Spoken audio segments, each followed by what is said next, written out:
Bonjour à tous et bienvenue sur la chaîne La Minute Music School. Et aujourd'hui, nous allons parler accords. Comme certains d'entre vous le savent peut-être déjà, les accords prennent une place primordiale dans l'apprentissage du piano.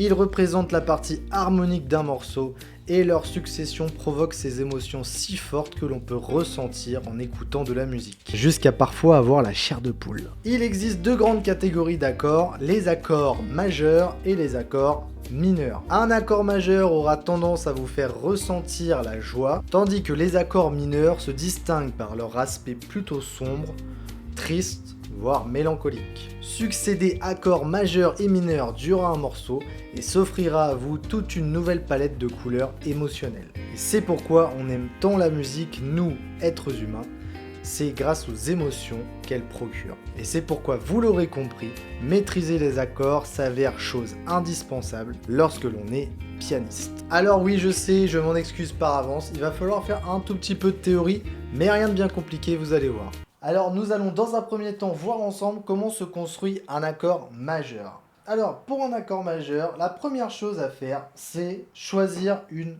tonique. Qu'est-ce que c'est qu'une tonique? C'est tout simplement une note, la première note d'une gamme que l'on aura choisie. Alors nous n'allons pas dans cette vidéo voir ensemble comment faire les gammes, mais sachez que en tout cas c'est la première note d'une gamme et n'importe laquelle, parce que vous savez que n'importe quelle note a sa propre gamme, voire même ses propres gammes.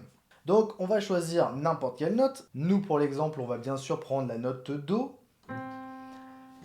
Et à partir du moment où l'on prend cette tonique et que l'on va aborder un accord, cette tonique va prendre le nom de fondamentale parce que ça va poser la fondaison de l'accord que l'on est en train de construire.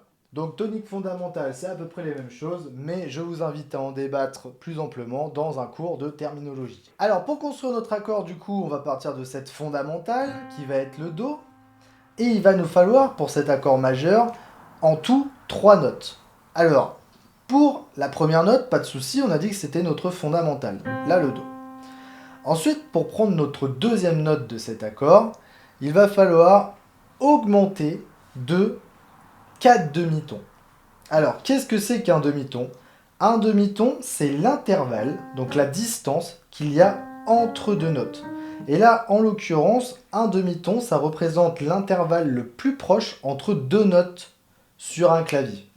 En l'occurrence, si je fais ça à ça, la distance, c'est un demi-ton. Si je vais de là à là, la distance, c'est un demi-ton. Donc, vous l'aurez compris, si par exemple, je vais de là à là, eh bien, je vais avoir deux tons. Parce que un demi-ton, un autre demi-ton, un autre demi-ton plus un autre demi-ton, ça fait 0,5 plus 0,5 plus 0,1, ça on arrive à 2 tons. Alors pour aller chercher cette deuxième note, du coup on va rajouter 4 demi-tons à la note que l'on a déjà. Donc on va faire plus 4 demi-tons. Donc je pars du Do, je vais faire plus 1, plus 2, plus 3, plus 4. Et j'arrive sur cette deuxième note qu'on appelle la tierce majeure. Pourquoi la tierce? Parce que c'est la troisième note de la gamme de, en l'occurrence, Do majeur qu'on est en train d'utiliser. Et ensuite, il va nous rester donc une note, et cette note qui va nous manquer, elle va se trouver 3 demi-tons plus loin de la tierce que l'on est en train de tenir. Alors, du coup, je pars de mon Mi, je vais rajouter 3 demi-tons, ça va faire 1, 2, 3, et j'arrive sur le Sol.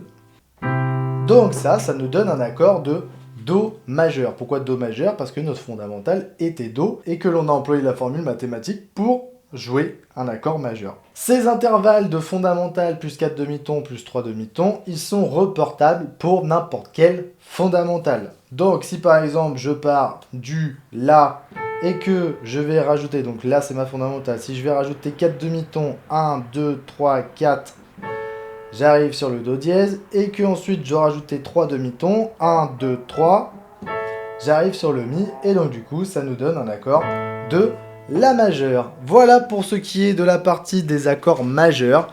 Et on va maintenant passer aux accords mineurs. Alors les accords mineurs, c'est exactement la même chose. C'est construit à partir d'une gamme, mais cette fois-ci une gamme mineure. Et ça va employer également 3 notes, la fondamentale, la tierce mineure et la quinte. Alors on va partir de n'importe quelle fondamentale, par exemple La. Et pour cette formule mathématique des accords mineurs, eh bien pour aller chercher notre tierce mineure, donc la deuxième note de notre accord, il va falloir cette fois-ci non pas rajouter 4 demi-tons, mais 3 demi-tons. Donc je pars du La, je rajoute 1, 2 et 3 demi-tons du coup, j'arrive sur le Do.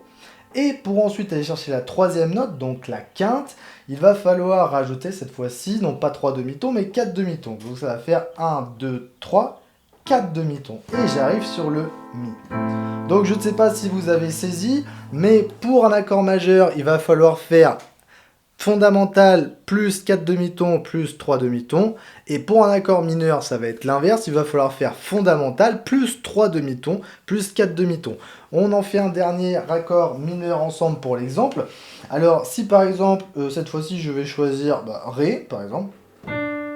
Et je vais rajouter 3 demi-tons, donc 1, 2, 3. Ça va me donner ma tierce mineure. Là, en l'occurrence, je tombe sur le Fa. Et ensuite, pour ceux qui ont suivi, je vais rajouter 4 demi-tons, donc 1, 2, 3 et 4.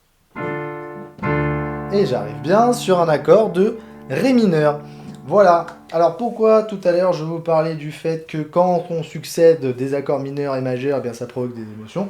Eh bien c'est bien le cas. Si par exemple je vous fais ça, accord de Fa majeur, accord de Sol majeur, et qu'ensuite je passe sur un accord de La mineur.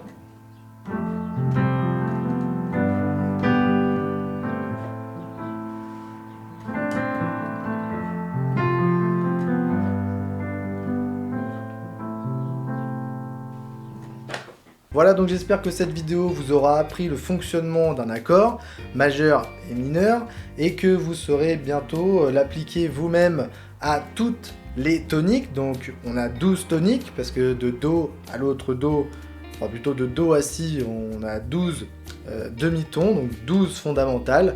Donc vous comptez si vous avez 12 fondamentales et 2 modes, le mode majeur, le mode mineur, eh bien vous avez au moins 24 accords à pratiquer comme ça, à connaître par cœur, à savoir faire les transitions, parce que quand par exemple vous allez apprendre une chanson, eh bien souvent on vous donne la grille d'accords, et lorsqu'il faut les enchaîner, les succéder, eh bien, pour que le rythme puisse suivre, il faut savoir bien évidemment transitionner un accord après l'autre, et bien sûr pour pouvoir les transitionner rapidement, il va falloir les travailler, les pratiquer très régulièrement.